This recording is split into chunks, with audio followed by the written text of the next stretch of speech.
Welcome, folks. This is another episode of Quizzing in America. And I am here today with somebody I have never actually met in person and just talked to for the first time before we started recording this. But he is a fellow Chicagoan and he has been doing trivia for quite a few years. He's also a stand up comic. Went out to LA for a little bit, now residing in the state of Tennessee. He's got a podcast, he's got a show, he's got a trivia company. It's called Trivia with Buds. This is Ryan Buds, the man behind Trivia with Buds. And thank you very much for joining me, Ryan. Glad to have you here. And we're going to find out that we have a lot in common, I think. Jeremy, thank you so much for having me on, man. This is going to be an exciting chat. And yeah, I am super stoked to talk to you about all things trivia hosting, trivia playing, trivia consumption of all types. I think it'll be a lot of fun. So now you are originally from Chicago, and your background is more performance and stand-up comedy. So how long have you been doing stand-up? Yeah, I haven't done proper stand-up for a while now, probably since 2018 or so. But I did comedy from '06 to 18 is what I usually tell people. And I started in the South Side of Chicago at comedy clubs like Riddles and Barrel of Laughs in Oaklawn, Illinois, and then a little bit further out into the city and suburbs, Zanies and the Improv in Schaumburg, Illinois, and things like that. So yeah, I did stand up very consistently from '06 to 18, moved out to LA in 2012 to pursue entertainment and comedy and things like that. But I started hosting trivia as sort of a side hustle on the north side of Chicago, Edison Park neighborhood in 2010. And I was doing comedy full time for a couple years at that point. And I was like, man, I really need something on like Monday, Tuesday, Wednesday, because I was getting pretty consistent work at comedy clubs on Thursday through Sunday. But I'm like, I need something on the first part of the week there. And there was a comedy show producer named Tony Valley on the north side, and he was looking for comedians to host a thing called stand up trivia. So it was supposed to be sort of an elevated trivia night hosted by comedians and a little more funny and entertaining than your regular trivia night. And I started doing that, paid 75 bucks a show. I loved it. I didn't have to write any of the questions. I just had to show up. And there was a guy named Greg Boysen who would run all of the PowerPoints and questions. And I got to know the players week to week, doing that for 6 to 9 months. And I'm like, this is cool. This is almost like having a dedicated, almost like a TV show because they got to know me. I got to know them. We had inside jokes. It was sort of like tuning into a sitcom every week or being part of a sitcom or something like that. And, I do a lot of crowd work. I would try out bits for my set. At the clubs on the weekends. And so it was a really constructive side hustle to have as a comedian and also making, 75 bucks a show was pretty good back then for me. So that kind of grew and grew. And I liked it so much. I asked Tony if he would mind if I started doing shows on the south side of Chicago, suburbs and things like that. Places like Orland Park, Illinois, Tinley Park, Palos Heights, things like that. And he said, yeah, go ahead, go nuts. So I kind of branched off and I started what now I call Trivia with Buds. And I've done at least 10,000 shows since then, without I mean, without exaggerating. that's It's that's pretty cool. amazing. And I know we're both from Chicago, but we've never met. And the funny thing is, I grew up with Tony Valley, and That's I've known wild. Tony for years. And for a while, I mean, Tony was doing a little bit of trivia. I'd been doing trivia for a long time, and we partnered up for a little bit. And I kind of helped him get the stand-up trivia, Yes, I Am trivia going. And for a while, I was writing questions for him. So and then Greg started taking that over, and I met Greg, and I think Greg might still run a couple of shows on the North Side. I might have Mhm. to get him on an episode. But yeah, Tony is a great guy. He's been in the stand-up world for a long time. I don't know if he's still doing it. He's married. He's got, I think, 3 kids these days. But I literally just texted Tony the other day, and I said, "Hey, I got a gift card burning a hole in my pocket for Village Inn Pizza up in Skokie. Let's get together and catch up." So Nice. hopefully I'm gonna have to text Tony as soon as we get done with this and say like, "Hey, I just talked to Ryan Buds. Now we really have to get together and talk to each other." So you started hosting for Tony and for the stand-up trivia and for Yes I Am. And then when did Trivia with Buds come about? Were you still in Chicago then when you were doing it on the South Side? Obviously, it was called Trivia with Buds then. It was, yeah. So I was doing Yes I Am showbiz and stand-up trivia shows for probably I would say 6 to 9 months at the beginning of 2010, I think it was. And I would say by the end of 2010, I had started to do less of his shows and more of my shows on the south suburbs. And so that's when I came up with that name. And it's based on my last name. My legal last name is Beef. Yeah, But I thought, oh, it's like playing trivia with your friends or trivia with your buds. And there's also the connotation of like buds, like Budweiser, like drinking beer. And then sure. when I got to California, like Bud as a slang for marijuana. So I'm like, it's kind of like a fun, and people always ask if my name is like a stage name, and it does sound sort of like it's not as not I as absolutely wondered that when I first found out who you are. I was like, Ryan Buzz. I wonder if that's his real name or if he just yeah, like, but it's it works. not as eccentric as your past podcast guest Bobby Roast Beef, but Yeah. it is, yeah, it definitely kind of stands out. And so when I was looking for a name, I think my wife was like, "What about trivia with buds?" And then we talked about all those connections, and I said, "Yeah, let's do that." So it was that forever, and I didn't officially start like an LLC until 2017. So from 10 to 17, it was always like a side hustle. And when I moved out to LA, it was my one of my biggest crutches when I, was trying to find work and work as an actor and a comedian and all that stuff. And so I always would do trivia shows at night. And in LA, I got in with a few breweries in the surrounding cities. And then I was like, oh, this is where this could really grow, because a lot of breweries at that time were not doing trivia in that area. So every brewery would hear about what I was doing at another brewery and ask me to do their trivia night. So then before I knew it, I had, Monday through Thursday, I had 4 trivia shows. Then I had, another 4 breweries that want to do the same nights, but in different locations. So I'm like, oh man, I got to find other hosts. And so the company kind of grew and grew until 2017. It felt like it was big enough where I'm like, I think I can do this full time if I put all my energy and focus into it. So I started the LLC that year. I quit my job on Ridiculousness, the MTV show, which I had worked on for about 3.5 years at that Okay. point, and had worked on probably like 300 or 400 episodes of that show. And I was like, I don't know if there's any room to move up at this company, and I don't even know if I want to. And I'm like, I think I got a taste of what it's like to be like a TV producer for something like this. And I'm like, maybe it's time to try this other thing.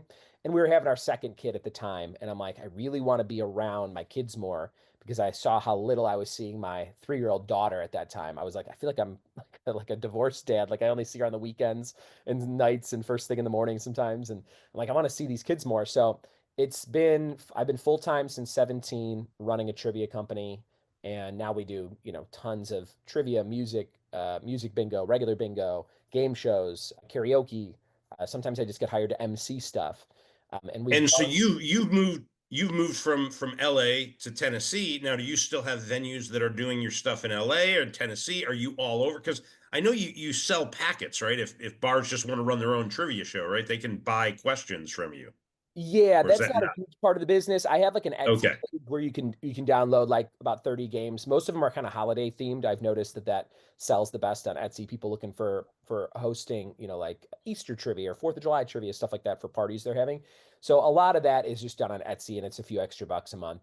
But yeah, most of my trivia nights are, I mean, I oversee we have 34 locations right now. I say 34 locations. It's probably more like 25 locations, but some locations do 2 or 3 different events. So I count them Sure. like almost like another location. Yeah, they might do a trivia night and a bingo night or whatever. Exactly. Yeah. Yeah. So, and I have about a dozen hosts that work for me in Southern California and then in Northeast Tennessee. So I do as many shows as I can in Northeast Tennessee. Sunday through Thursday, I'm doing something every day, every night. And then give or take a Friday and Saturday thing that pops up, like we do like a monthly karaoke show, for example, that I run on a Friday night at one place. And I have all those hosts in Northeast Tennessee cover all my extra bookings, and then of course all the ones in California are run by what I found to be the best trivia host are past trivia players. So Yeah. everybody who hosts for me for the most part used to be a trivia player, and I was like, hey, you were going to be there anyway. You came every week for like 2 years.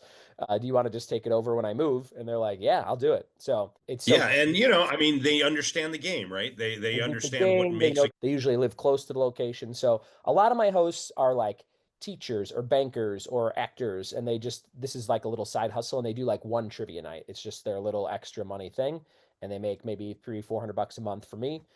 But I do have a couple of hosts that do it not full time, but like my friend Greg Workman in LA, he's doing a show Monday, Tuesday, Wednesday, and Thursday every single week, and Sunday through Thursday, just like me. Um, Yeah. He loves it, and he never did it until I asked him to do it. But he's like, I just knew he's a big wrestling fan like me, and he like dresses up like wrestlers to go host the trivia. He's like a real party animal kind of a guy, and people love him. And when he's not there, they're like, "Hey, where's Greg? Is he done? What happened?" I'm like, "No, he's just he had a wedding or something." But people go nuts about if like it's just such a part of their routine if they come every week for a year or two or three or seven at certain places I've been at. And when the host isn't there, they're like, "What's up? What happened?" Like they want to know exactly where that person is. Yeah. And Yeah, they get to be friends, you know? yeah, I I've mean, mentioned this if you before too. The highest honor I get in my daily life is if anybody ever refers to me as their trivia host, like I'm their doctor or their lawyer or their yeah, yeah. they're just like, oh, this is like I've had people introduce me. This is Ryan Buds. He's my trivia host, and I'm like, what? Like I'm their like Yeah, mechanic. you know. But Um, they're like they trust in you to provide that very niche service, I guess. I don't know. so you formed the LLC in 2017. Hmm. Now, a few years later, 2020, the pandemic hits. Yep. Now, I was hosting trivia the night the NBA canceled their season, and I Yeah. realized I was like, "Oh crap, this is real. What am I going to do?" Because I was hosting trivia pretty much every night of the week. I had other shows that were. I'm like, I don't know how I'm going to make any money. And so Right. I went out to Best Buy and I bought a microphone and I started to learn how to stream and I started streaming shows. And I was literally streaming shows within 2 days of the NBA canceling, and I was streaming 2, 3 shows a day. And so Yeah. I was starting to then, the Facebook algorithms come and I would come across all these other people that were doing shows. And one of the most prominent ones was Trivia with Buds. And you were doing shows. I think it was from your garage at one point, but I mean, like you were doing shows. You were probably one of the only people out there doing shows as frequently as I was, because you were doing, I think, almost every day, if not multiple times a day. And your shows were short and quick, I think. They were like, sometimes a one round of 10 questions, sometimes it was 2 or 3 rounds. But I mean, they were, and then you have the performance personality. So you were very good with that. But when you first started that, like, did you know what you were doing, or were you like me, where you're like, oh crap, what am I going to do now? No, just like you, I saw another trivia host. His name's Simon Time, and he runs the Simon Time Trivia out of Orlando area of Florida. And he just went on a live stream. I don't think I had done some live streams before that, but just silly little like, my backyard sitting there talking to nobody. And I never had really done live streams. And so I watched him, and he had like a speaker and a microphone like that he would use for his show at a bar, like in his house. And he was just had his phone up and he put his little pop-up banner, and I think he had a suit on, and he's like, all right, we're doing trivia at my house, I guess. And I watched him do that maybe 2 or 3 days in a row, and I thought, man, I guess I could do that. And so I did the exact same thing. I plugged in my speaker. I didn't even have a computer speaker or anything like that, or a computer microphone. Plugged in my microphone and just mimicked exactly what he was doing. And then somebody said, "Oh, you got to put your PayPal on there because people will tip you." And I thought, "Oh, okay." So I did that. And at the very beginning, like you said, when the NBA was canceled, was that like mid-March, March 20th, something like that? Yeah, yeah. I was. I think Yeah. it was a Wednesday night in March, Yeah. and I, I was. Yeah, I just remember, yeah, nobody could go anywhere in California. Like everything was closed. It was this like unknown time, and everybody was just watching stuff on Facebook. And a lot of people were live streaming, just talking and stuff. And so I saw the live stream numbers. They would go from 5 to 10 to 20, and then we'd have like 100 people. And I'm like, oh my God, there's 100 people watching. I'm like, this is bigger than if I was at a real place sometimes. yeah, So I started doing a full 2 hour show like I would have done at a venue for that whole week. I would do the same 2 hour show at multiple places.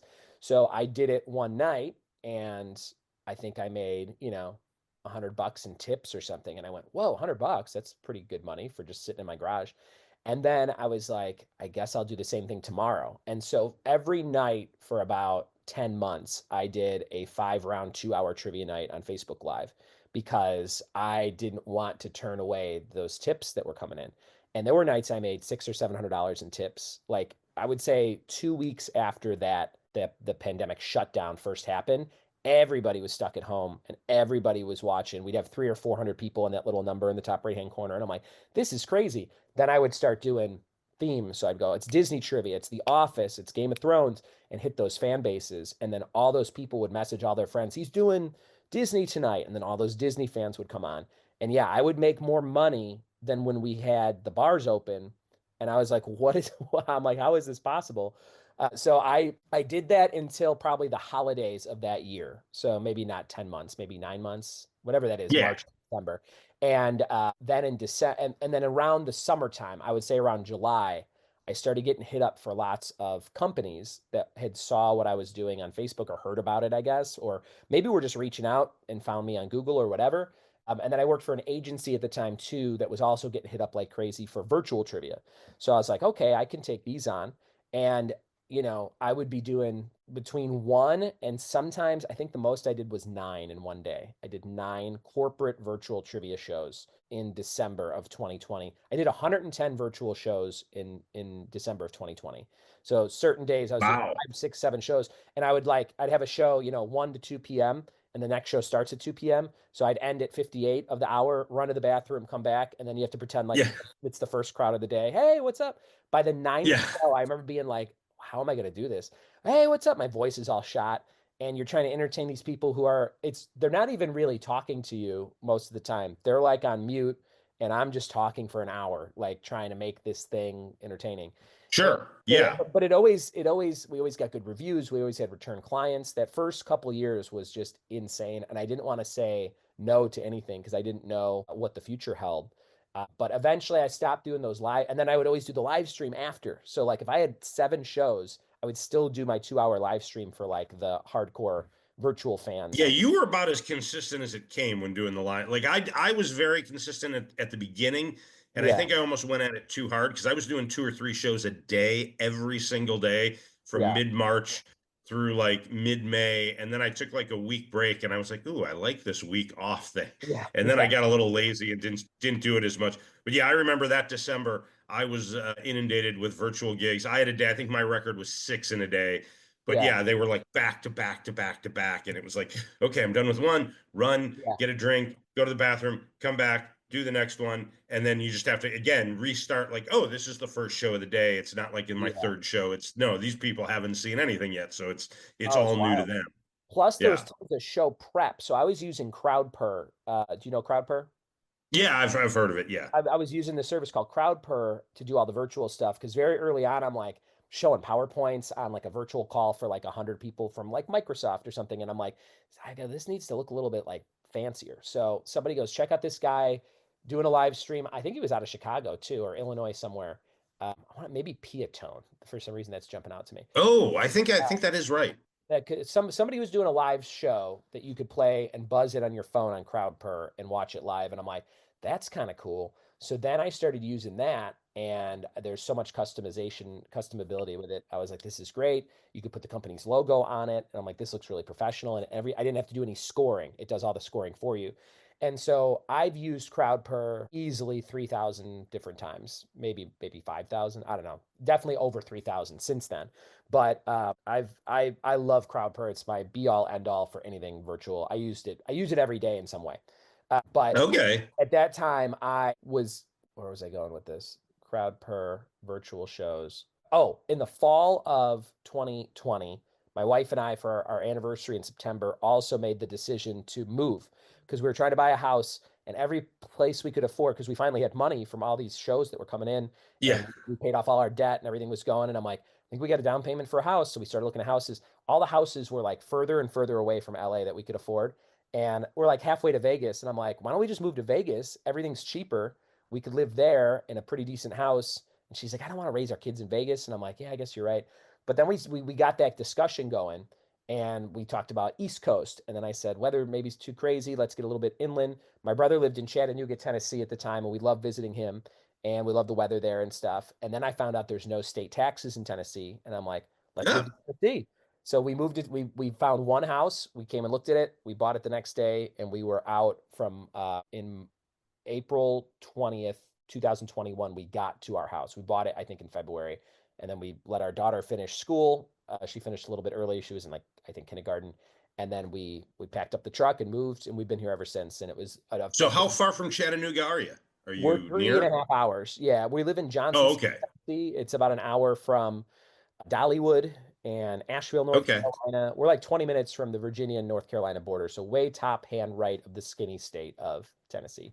Well, the next time I drive from Chicago to Atlanta, maybe I'll cruise by and catch a live Trivia with Bud show. So, That would be awesome. Drinks on me. yeah, It's fun. that'd be fantastic. I literally just drove from Atlanta to Chicago earlier this week. So, Oh, I nice. probably I was got to go in July. passing right by. Yeah, I'll be Yeah. there for the show in July. But yeah, I will say for if there's any trivia hosts listening that I was unknown about what was going to happen in 2020, but we were also, so I had the most shows I've ever had. Oh, that's what I was saying. I would have to, this is going back to my mind fart a little bit ago. I would have to prepare all the shows for the next day on CrowdPer the night before because every company might have custom questions from the company they want to Sure. for specific rounds. And so as soon as I was done with the shows for the day, I would get everything ready for the 2 hour live stream on Facebook. Then when that was done, I'd have to prepare all the things, and that might take an hour or two. And then I'd wake up the next day and do it all again. And so I did that so many times, I really got burned out. And like as soon as the holidays were over, I thought, okay, it'll die down. And it didn't. Like most of 21 was also super virtual friendly. And we were trying to move. And I got to the point where I was like I had like a mental break. So I was like just overworked. And I had never, I always never consider what we do work because I like it so much and it's fun. And it's usually just an hour or two here and there. But when you do like 9 hours of it, 10 hours of it, 11 hours of it, even if it's at your house sitting like this in front of a computer, and the responsibility of like, I got to do this because this might dry up at any point, it just worked me into like a rough state. So once we moved and got settled, it probably took me about 6 months after we moved. So towards the back half of 2021, where shows started to die down a little bit. I got established here in a new region, got done with this big cross country move, and got my mind right with like, okay, you can't ever let that happen again. Like you could, you Yeah. gotta start No, maybe designate some of these shows to other people, or maybe don't take as many shows. Don't worry about, and now I don't. I don't worry. I never worry about the money as much as I thought I had to then. And everything's been smooth sailing ever since. But just a warning a little bit if it ever happens again to anybody listening. Like, it's awesome to say yes to everything, but you have to know your limit a little bit. And now I do a yeah, lot. the burnout can happen. It is, Yeah, and yeah, it is yeah. very real. I do a It makes it lot tough. of, and I think also that was like, 35, I'll be 40 this year. So the last 5 years is also a time in your life, at least for me, where I'm like, I was starting to think about mental health anyway, physical health anyway, eating better, all those things that Yeah. you think about just as you age a little bit. And I would say in the last 3 years, I've been the most healthy I've been in terms of like eating real things, trying to exercise at least a half hour a day. I get a massage once a month or maybe every other month, which I really enjoy and it relaxes me. Yeah. So little things like that where you go, okay, I got to take some time to focus on the vessel that I'm in so that it doesn't die, Yeah. doesn't burn out and explode or something. You know what I mean? So now when it comes to creating the content, writing the trivia questions, are you writing basically all the questions for Trivia with Buds? Do you have a database? Are there types of questions you like? Are you mostly a pop culture? Like I know you're a pop culture guy because I've seen some of your live streams, and I know when you were doing the live streams, you must have been a collector at some point in your life because you always had stuff. Like I've got my little pop figures right here and stuff, but you always had stuff that like the people that were like playing your online virtual games. You're like, and if you donate or you tip or whatever, you win this prize or that prize. And you always had little trinkets and stuff you were giving away. So, I uh, do. Yeah, I'm a big collector, and in California, we never really had like a house big enough to like display stuff. But I'm in like my basement right now in my house, and there's just a few. There's like oh, some wow. a lot of Funkos up there. This is just like casts of sitcoms and framed pictures. I know this because they're listening, but No, but just one part of a room. But I am a big collector of nostalgic things. So a lot of wrestling stuff, a lot of 80s and 90s movie memorabilia, and I love. is that a Three's Company cast photo above your head? Yeah, I got Three's Company, Full House, and Taxi framed pictures, which are Wow. flea market somewhere. There's Indiana Beach, Penance. I don't know if you've ever been to Indiana Beach, Yeah. Indiana. Clue movie posters behind me, but yeah, I love all that stuff, and I give away a lot of that stuff at trivia nights, and people always call me out, and they're like if I don't have stuff like that one week, they're like, "Where's the prizes?" And I'm like, "Oh, okay." They really do like this stuff, but yeah, a big collector of all that kind of stuff. In terms of writing trivia questions. I put together 5 trivia rounds every week for the last 15 years that we use at all the locations. I would say the first 10 years, I was definitely writing those myself or coming up with everything myself. The last 5 years, a little bit more lenient with, I'm in like a mastermind group of other people who run their own trivia businesses on Facebook. And there's like, and so we'll share content on there. And somebody might go, hey, I came up with this great Taylor Swift round from a Taylor Swift thing I did. And so like we might all use that or use certain questions from that. I don't ever use full rounds. I guess I do use full rounds from other hosts on occasion. There's a great guy, great writer named Matt Frost of Oh, Poorhouse Trivia. actually, I know Matt Frost and Poorhouse Trivia, and actually Yeah, going to record an episode with them in a few days. So, he's great. Matt's fantastic. He's a really good writer and a great host. And so he has a Patreon that I would recommend to anybody. Poorhouse Trivia on Patreon. I think it's $5 a month, $10 a month, and you get access to. He posts a full trivia game every day because he has like same thing, like years and years of content. He posts a sure. game every day with the answer key. It's really helpful when I need like a certain type of category or certain type of round or something. He does like 5 question rounds. So I'll look at like a Yep. round he does that's 5 questions, and I go, can I come up with 5 more on my own or 6 more? Because I do 11 question rounds. And so that he'll maybe get me jump started on a round. But yeah, there's just a ton of us that share all kinds of stuff. And more than writing the questions is coming up with a unique category, I think. I could always come up with questions once I have the category, but like I'm always like, okay, I could do a round on dogs, but that's like so general. I'm like, could I do television dogs? I'm like, could I do sitcom dogs? So I like that progression of like getting a little bit more niche with the idea of like a dog trivia round. And so I like, and those are the kinds I always try and do rounds that I would like to play myself because I never get to play. I don't know about you, but I never play trivia. Like I've I, played less I than play 10 more than trivia nights. probably anybody else out there in Oh terms man. of pub trivia. Yeah, I've But played I mean, less than yeah, 10 myself ever, without yeah. exaggerating. Like less than 10 trivia nights where I've ever had time to do. I never played a trivia night before I hosted my first one in 2010. I didn't even know what it was. I Yeah. think I've played 10 trivia nights in the last 2 weeks. So, Wow. yeah, no, I have played trivia in, well, and I've said this before, but you're not I've played trivia in 47 out of 50 states so far. Wow. And I've played trivia in 5 countries on 4 different continents. So, Wow. yeah, That's very cool. I'm going for the full 50, and then I'll start working on the rest of the world after that. I've got Do you go Wyoming, to, Montana, and North Dakota to go. wow. Do you go to SporkleCon? I was at the SporkleCon in Detroit last year. It was the first Gotcha. time I was there. I did not go to the first two in Washington. I live in Chicago now, so I assume I'll get to the Chicago one. I never know what my schedule is going to be like, so I generally don't commit to things months in advance. Yeah. But Matt, yeah, I had a lot of fun at SporkleCon last year. Had Matt you been to Frost. one of the first two? I have never been, and Matt Frost has tried to get me to go a couple times. He's always had like tickets and things, but I just never have time. I almost never have time to play Well, you trivia. got 3 kids, right? I got 2 kids that are 7 Oh, and two 10. kids. They're just getting into sports. They both really like Yeah. sports, good at sports. So like that's a whole thing. And then I try and because I'm busy every night, it's the only time I would have to play is on the weekend, and there's rarely a trivia night, as you know, on like Friday, Saturday, Sunday. Sure. A lot of Yeah. places.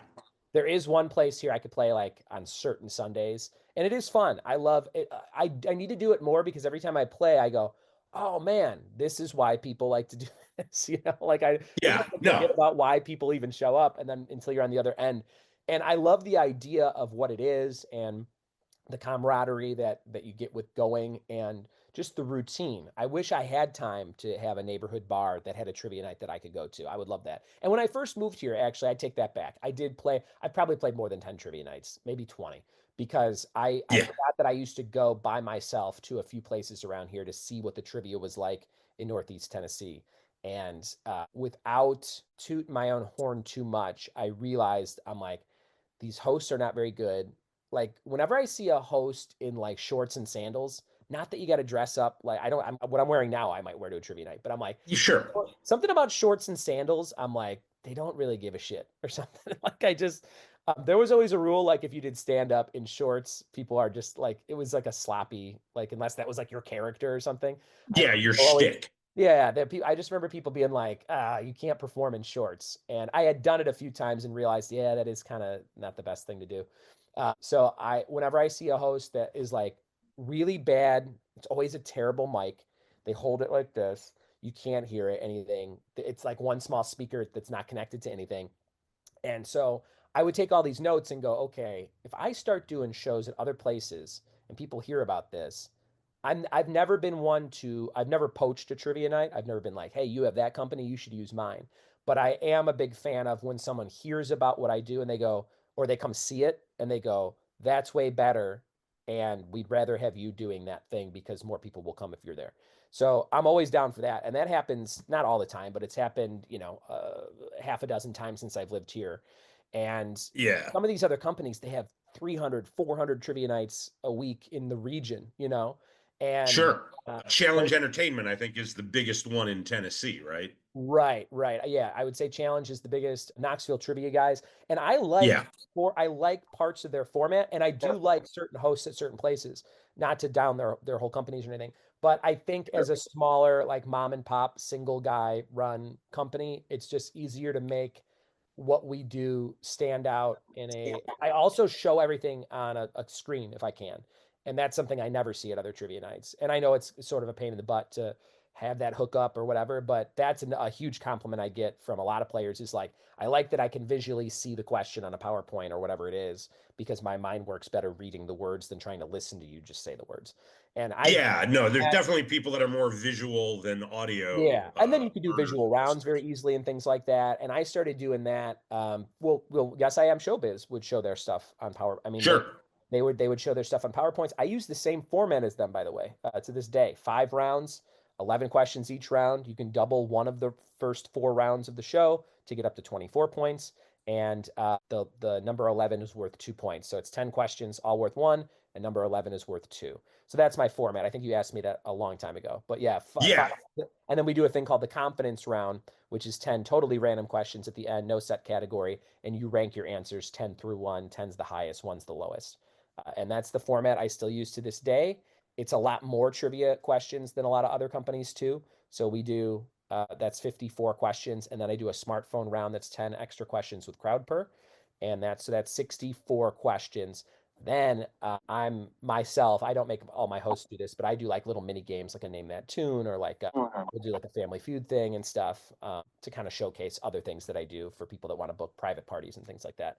But yeah, it's a 5 round game. It takes 2 hours. It's a lot of fun. I'm really good at like people always go like, "Oh, I didn't know if you're going to show up." And I'm like, I get to place at if it starts at 7, I get there at 6:55, 6:56, 6:58. Yeah. I'm not getting there unless you're paying me thousands and thousands of dollars for a show.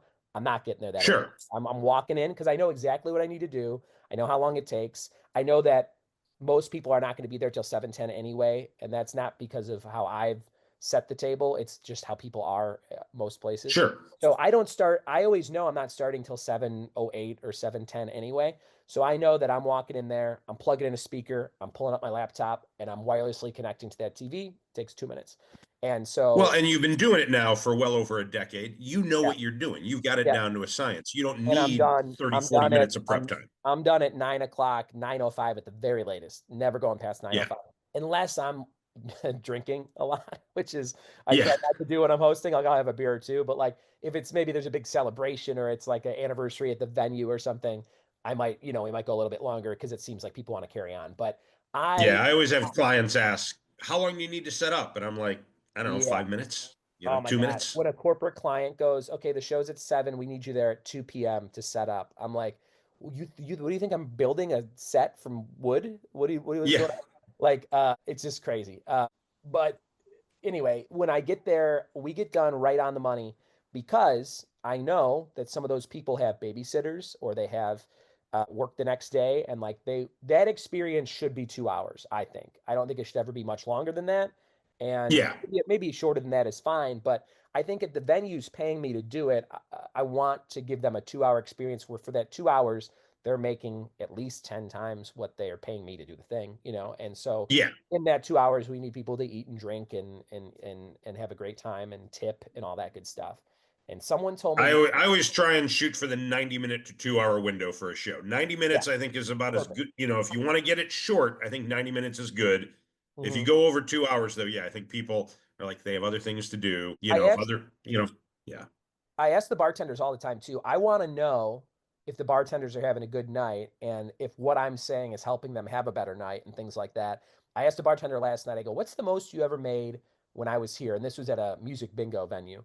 And she goes, my first shift I ever had here, she goes, I don't know if you remember, it was like 2.5 years ago. And I go, oh, I thought you worked here a lot longer. She goes, no. She goes, it was a bingo night. You were hosting. She goes, we had a huge crowd. She goes, me and the other bartender made $600 each. And she goes, it was my first night ever bartending. And I was like, whoa. I go, Wow. does that happen all the time? She goes, not that much. She goes, but we make considerably more money and people have more tip money when you're here. And I was like, okay, like I don't know what that That's means. good. That's a cool thing to Yeah. hear that I don't always think about. I mean, I try to think about it, but when she gave me those exact numbers last night, I went, wow, that's a lot of money. That's a lot of money for a bartender to make anywhere, let alone a Yeah. Thursday night in a small town. So that was, There's a trivia night in Chicago I've been playing at with a company called Top Hat Trivia. They're a relatively new company here, and it's running a burger joint. And they give you a $100 gift card if you win. And I'm pretty good at trivia, so I do win a good number of the time I play. And this is one of the few places I've ever seen where they give you the gift card. It's an electronic gift card, and when you pay with the gift card, it asks you if you want to tip, and you can tip on the gift card. oh, wow. And so my bill is like 20 or 30 bucks, because I usually play by myself and I'm not a drinker. So it's not a very high bill. But I'm like, okay, well, you're giving me $100 that I can spend and tip with. So I always tip like 100% or more. So I Yeah, always leave a 20 or $30 tip on a 20 or $30 bill that's because I'm awesome. like, why not? Yeah. I don't think I've spent a dime there in Yeah. months. And, Yeah. the bartenders and servers love me. Yeah, So that's yeah, amazing. That's really, really yeah. cool. Yeah, I've never heard of that, of doing that kind of gift card tip. That's really cool.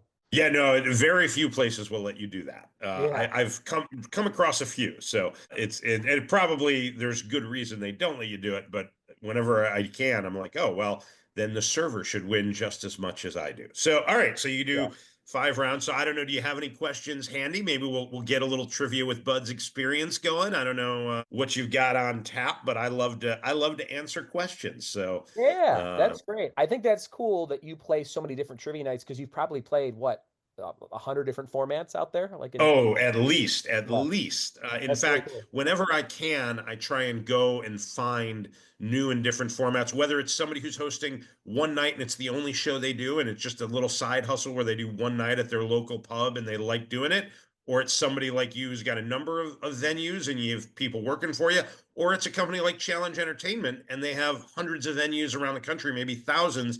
In fact, as I was driving from Atlanta to Chicago this week, I messaged a friend in Indianapolis. I said, hey, I'm coming through. It's about dinner time. Any good trivia nights? And we went to a Challenge Entertainment trivia night. We played Challenge Entertainment trivia. And that was on, what was that, Wednesday night? Yeah. On Tuesday night, I went to a place in Atlanta, met a friend. We were going to play a company called Not Rocket Science Trivia, which I'd never heard of before, Is or that I'd heard of them. Wednesday I'd never down here? played Yeah. before. Yeah. Yeah, they have venues all around, and the trivia night got canceled, so didn't actually get to experience them. But yeah, I have played whether it's Geeks Who Drink or Sporkle or Poorhouse or but I've never played a trivia with Bud's game. Well, I have actually because I played a couple of your virtual games in 2020. Oh, So cool. Gotcha. yeah, Well, so that's so I awesome. have experienced a little trivia with Bud's. Yeah. So what I'll do is we'll just do a confidence round going way back to the Yes I Am Showbiz days since you're a little familiar with those. So this is the round Yeah, to close my show out with. And typically the toughest round of the night. 10 random questions, no set category. You're going to write down all your answers. Then you're going to rank them 10 through 1. 10's the highest, 1's the lowest. Up to 55 points available. Have to use each rank one time. So write down the answers. And then after you've written them all down, you'll do the ranks and then I'll tell you the got answers. it. And you'll add up your score for up to 55 points. Sound good?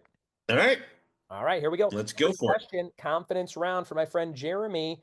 What kind of animal is Knuckles in the Sonic franchise? What kind of animal is Knuckles in the Sonic franchise? Sonic franchise Knuckles. I'm almost positive Knuckles is an echidna. Not 100%. So it's definitely not going to be my 10 pointer, but I'm fairly confident that Knuckles is an echidna. Fantastic. Yeah, so we'll come back to that, but that's probably going to be on the higher point level, just not 10. All right. I love it. I love you already trying to figure out those ranks. That's great. Have you seen those three Sonic movies or the Knuckles I miniseries? have not seen any of them actually. They do look like they're kind of entertaining though, so Yeah, I they're like probably should. surprisingly entertaining. Jim Carrey's off his rocker. He's great. Yeah. And my kids are 7 and 10. They love those. They could make Oh, those. sure. That's right in their wheelhouse. All right. Number two, in 1947, what Central European state came to an end after nearly 400 years of power? 1947 Central European state. Okay, so my first thought is Austria-Hungary. So I'm trying to think. This is the kind of question I would never in a million years know the answer to. When I hear the answer, I'm like, Yeah. oh yeah, but like I'm just like you said, all that stuff, the collectibles I have, I could tell you all about that kind of stuff till the cows come home. But when it comes to real things or academic trivia like this, I'm like, I have no idea. Uh, Yeah, no. I'm definitely more of a pop culture guy, but I do know a yeah, little bit of history and stuff. And Austria-Hungary is like really like sticking in my craw as like it should be that. But I'm trying to think if there's like a name for it. Like it's just Austria-Hungary would be good. I don't know if that went all the way till 1947 either. So I'm trying to think of if there's something else. That's probably going to be a low pointer. All right. Well, let's go on to question number three and we'll come back and we'll think about that. But yeah. All right. all right, here we Oh, go. Number it could be. Yeah. Okay. Go ahead. oh, No, you could say it. Did you want to say it could be what? I was going to say, I like, no, Czechoslovakia lasted way longer and Yugoslavia lasted way longer than 1947. So, all right. We're definitely going to have to come back to that because I'm not 100% sure on that. I love it. Number three, back in the 90s and 2000s, Fred Durst was often seen wearing a red hat with what logo on the front, though he was not actually a fan of the team. Number three, I believe this is Okay. or I think this Fred question Durst. might be from Poorhouse Trivia, if I'm not mistaken. This might have come from Poorhouse. This sounds like a Matt Frost type question. Yeah. What did Fred Durst have on his hat? I mean, was he wearing a Yankees cap? Like I want to say maybe a Yankees cap. Like that's all right. We're gonna go with a Yankees cap, but we'll again that's gonna be low. Right now, Echidna's my 10. So maybe Prussia's the Central European. I don't know when Prussia ended actually. All right. Anyway, let's go with question number four. Number four, what animal is feared by someone with ailurophobia? AILURO phobia. AIURO phobia. Number four, what animal is feared by someone with ailurophobia? Well, that would be an irrational and horrible person because they would be afraid of kittens. I believe. I'm almost 100% positive right now. That is definitely a 10. I love kittens. Right now, both of my kittens are actually in Georgia. I drove down to Georgia with them, and I'm coming back in a couple of weeks, and they didn't like the car ride. So my friends Kevin and Joan and their kids are watching my cats for a couple of weeks, and I miss them terribly. So I do not suffer from allurophobia, however you would say that, but I'm almost positive it is a fear of cats. So Oh man, and I know you mentioned a cat on a previous episode with Soul Brain Trivia. I think it hopped into the frame or something like that. yes, they often do. I have no cats here, so it won't happen today. But Smokey and Pepper, I think about them even when I'm not. Yeah. So I have a cat that could hang out with your cats named Ghost. They'd have all the oh spicy flavors. yes, that would work with both Smokey Smokey, and Pepper. Ghost, and Pepper. Very good. Yeah. And I Yeah. have a cat named Twilight. They're both black and white tuxedo looking cats. Okay. Number five, which actor was killed in an accident in 1955 at age 24 years old in a car he had nicknamed the Little Bastard? All right. That is 100% James Dean. I wouldn't have been 100% on the year, but certainly that's the age, car accident, actor. Yeah. So James Dean, that's your 10 pointer right there. Cats are going to be the 9 pointer. Echidna is now down to 8. All right.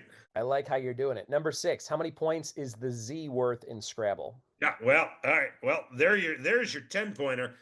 So I am a competitive Scrabble player. I played in the National Scrabble Championships a number of times. No question. Z is 10 points, and that will 100% be the 10 pointer. Nothing's changing that. So Which is kind of fun because it's if you think that's true. That yeah, is 10 points for you in this game. sure. 10 points in yeah. Yeah. The Z and the Q are 10. The J and the Yeah. X are 8. The K is 5. I can tell you the values of every tile. The K is the only tile with a unique point value. It's the only 5-point tile in the game. So, all right. Fantastic. Anyway. Scrabble, that should be a spin-off podcast. I like that.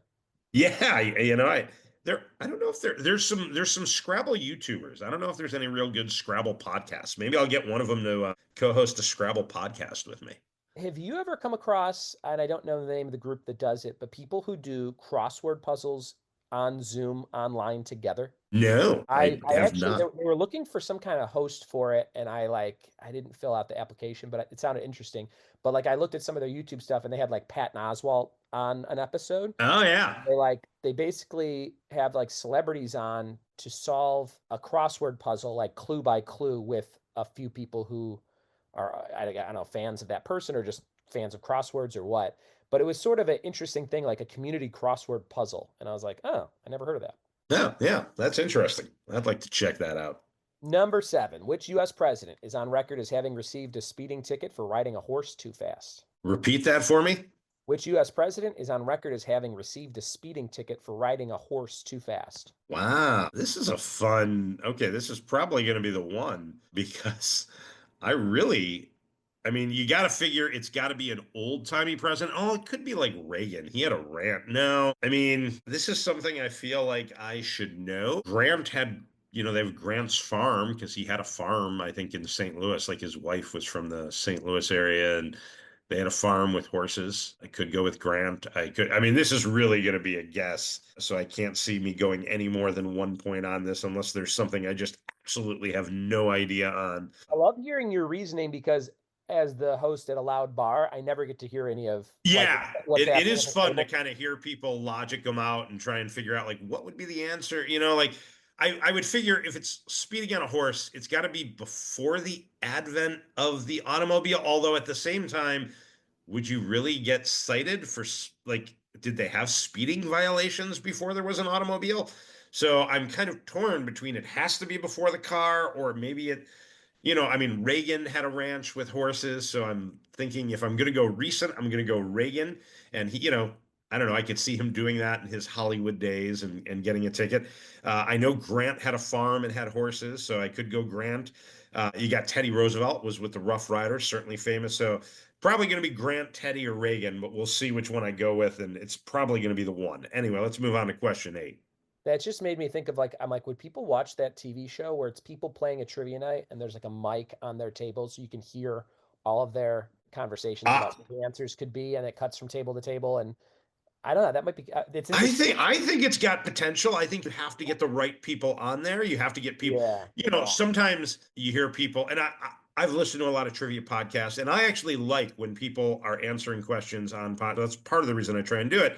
And they try and talk you through how they're getting to their answer, right? Because Yeah. one, it's interesting to hear that thought process, and two, if you want to become a better trivia player, Yeah. it's kind of an interesting thing to see, like, oh, here's somebody who's maybe decent at trivia or at least good, and here's how they're working out answers that maybe they're questions they don't know, right? So Right. Have you ever yeah. played Foreplay? Listen to Foreplay from Chris Martin? Absolutely, I love Foreplay. In fact, Jay Borsum, who writes a lot of the info for Foreplay, I'm recording with Jay this afternoon, and That's yeah, awesome. Yeah, yeah, that's a great one that I personally like to listen to in a car because I love to hear people, like you just said, their reasoning of how they're like, yeah. okay, that sounds like it could be this, and then I'm like, does it? And then it ends up being that. I'm like, wow, they really did have a little. And it's a quick listen too, right? It Because the is. episode Yeah, you can that's listen to very it in cool. 20-30 minutes. Yeah. So Trivial Warfare, Jonathan Oakes. What a guy. What a guy. yes, yeah, yeah. Jonathan Oakes is great.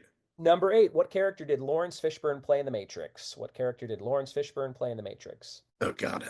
So this is the one that everybody listening is knows it right away. And I don't really care for the Matrix movies. So I know this. It's not, is it Cypher? It's not Cypher. I don't really like any of the Matrix movies. I'm not Yeah, a I've Jurassic I've Park guy, never and I'm been not a a big big Matrix fan. guy. I know that, Keanu Reeves is Neo. Oh no, it's Morpheus. Morpheus. I'm trying to Cypher, I think, is a woman, right? I'm pretty sure. And the Morpheus is the Matrix trilogy. I'm trying to think oh God, who is the woman that played Carrie Ann Moss? Does she play Cypher? No, is that not No, she's Trinity. God, who is Cypher? I can't even remember. There is a Cypher. I don't know who plays Cypher. Maybe it's Hugo Weaving. I don't know. But he's Morpheus, and that's going to be a 9-pointer because I'm positive of that. Okay. Number 9, who wrote the books Falling Up and The Missing Piece? Who wrote two different books, Falling Up and the Missing Piece. Okay, Falling Up, I definitely know. That seems like a book from my childhood. Like I know that book. I can't think of the missing piece. Is Shel Silverstein falling up? I think it's Shel Silverstein.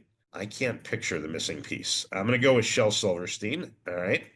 Number 10, last question. The sitcom Abbott Elementary takes place in what U.S. city? Oh, good. I don't know much about Albert Elementary, but I know it takes place in Philadelphia, and they just had a crossover with It's Always Sunny in Philadelphia. So there is my 8-pointer. All right. All right, that's all 10 questions. Now you're ranking them all up, and we'll go through the answers, and then you can kind of give yourself those points as you get them. We'll see how many you get out of 55. You got them all ranked already? Well, so Z is 10 points. That's for sure. Morpheus is 9. Philadelphia is 8. Those three, I know I have all three of them right. I'm almost 100% positive that allurophobia is the fear of cats. So that's going to be my 7. The 6, 6 is going to be James Dean because that's got to be, yeah. So James Dean, I could make that the 7, but that'll be 6 is James Dean. That's got to be right. I'm trying to decide between Shel Silverstein, Yankees, and Echidna. I think I feel most confident in Echidna. So that's going to be 5. The Shel Silverstein is going to be the 4. Yankees is going to be the 3. So the 2 and the 1. I'm between Austria, Hungary, and Prussia for that. Can I hear question number 2 again? The Empire one? In 1947, what Central European state came to an end after nearly 400 years of power? Okay, Austria-Hungary did not have 400 years of power. Prussia had been around a long time. I don't think I realized that it was still around in World War II. Like so that's the only thing that's giving me pause there is I would have thought Prussia was gone in like the 20s or 30s, but maybe it stuck around in some form. But I think I have to go 2 on that because at least I think I have a much more reasonable shot at getting that as opposed to the president on horseback, which is a fun fact that I feel like I should know and I just don't. So my question is, do I go Grant because of his farms? Do I go Teddy Roosevelt because of the Rough Riders? Or do I go Reagan because of the ranch? And at that point, there would have actually been, it could have been like when he was an actor in the 30s or something, he could have gotten a speeding ticket in LA. I just think I would know it if it was Reagan. So now the question is, do I go Teddy or do I go Grant? I'm going to go Grant. No, I'm going to go Teddy. I'm going to go Teddy Roosevelt for 1 on that one, just the Rough Rider thing. And he was kind of a kooky guy. I could see him getting into a tussle with the law. So we'll go Teddy Roosevelt for 1 and Prussia for 2. All right, those are my answers. All right, we got them all. Let's check them out and see how you did. And you can just circle your scores there as we go along. Number 1, what kind of animal is Knuckles in the Sonic franchise? An echidna. You were right. All right, that's +5 for me. Echidna. Number 2, in 1947, what Central European state came to an end after nearly 400 years of power? It was Prussia. Ooh, all right. That's a +2, so that's +7.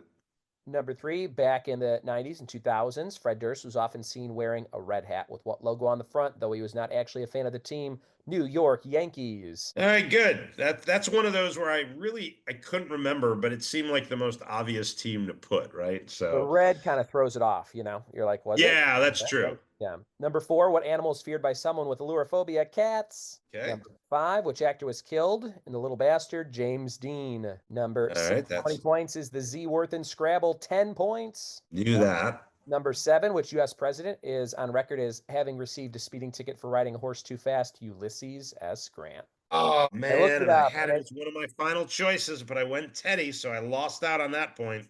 yeah, and I Googled it on National Park Service website, a government website, which who knows how long this website will be around for. It says Yeah. General Grant arrested for speeding in Washington, D.C. It says September 27th, 1908, the Sunday Star published an interview. Oh, I'm going into too much detail there, but he talked. Yeah, I'm fascinated by the fact that they had speeding laws then that he could, Yeah, and it says the speeding was in 1872, and the story, according to West, was Grant was enjoyed riding along 13th Street, engaged in a speed contest with his friends. The street was at times dangerous for women and children. Citizens complained time and time again about the conditions prevailing along the street and the furious racing going on. This is Wow. like Fast and the Furious. But yeah, it says, and it was a horse and buggy situation, so I don't think he was on the horse like a horseback ride. Okay. Well, learn something new. It's a There you go. fun fact. Number 8, character that Lawrence Fishburne played in Matrix was Morpheus. Nice job. And yes, Trinity was Kate. Is her name not Kate Moss? Carrie Ann Moss. Carrie Ann Moss. Oh, it was okay. She was Trinity. There was a cipher again. I don't remember who that was. If it was a male or female. Okay. Number 9, who wrote the books Falling Up and Missing Piece? Shel Silverstein. That was right. Oh, Also, good. Okay. Giving Tree and Where the Sidewalk Ends, etc. Light Me Sure. Up. If you give me either of those, that'd have been a 10-pointer right there. But Yeah. And number 10, sitcom Abbott Elementary does take place in Philadelphia. So I think you got, by my calculations, a 54 out of 55, right? I did, thanks Nice to job. Ulysses S. Grant. What a Yeah. jerk. All right. Almost a Not perfect voting for that guy. almost a very, I mean, as close to perfect as you can get. So, and doing it by yourself, also very hard to do because, a lot of teams never get 54 or 50. Yeah, no, it's good mix of questions there too. You had some world Yeah. history, you had some 90s pop culture, you had some science in there, some old school Hollywood, some literature, modern TV. So yeah, it's a nice little presidential trivia, which is the one thing that got me, usually one of my stronger subjects. So, Yeah. you know, but very good. So obviously, how often are you doing a lot of corporate events still? Or are you doing Yeah, I just got back. I was in Cary, North Carolina for a company called Guy Carpenter Capital. okay.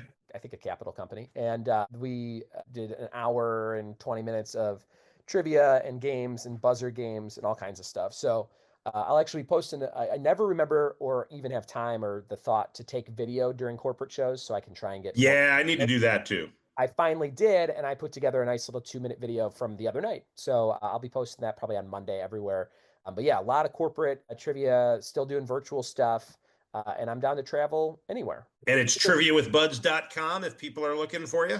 Triviawithbuds.com. You can see a picture right when you go to it of me hosting for the cast of Ted Lasso, which was one of the coolest things I ever got to do. Oh, wow. That's awesome. So, Yeah, you've got a little bit of a Hollywood background because you were out there trying to be an actor. So has that worked at all in like your favor in terms of, is that how you got the Ted Lasso gig? That's really fascinating.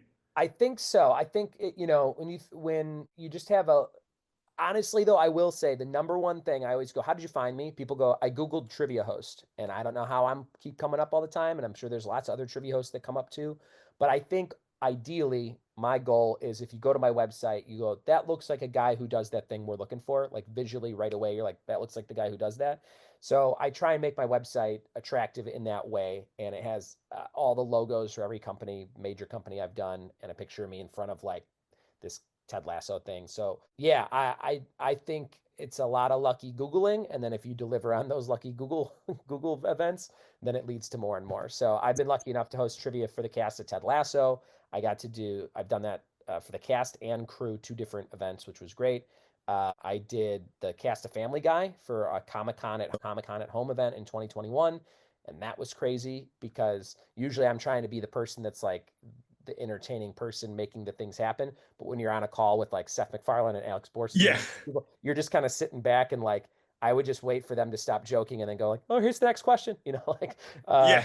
You could watch that whole show on my website. It was about a half hour, very, very fun. And then I hosted trivia for Harrison Ford one time, which was Oh, wow. very, very, very cool in a small backyard in Beverly Hills for like I 30 gotta tell you, I'm a little miffed because Harrison Ford and I went to the same high school, so I think Ooh, he should yeah, have Chicago, should right? have hired a fellow, Maine East High School in Park Ridge, Wow. which is actually Hillary Clinton, also Hillary Rodham at the time.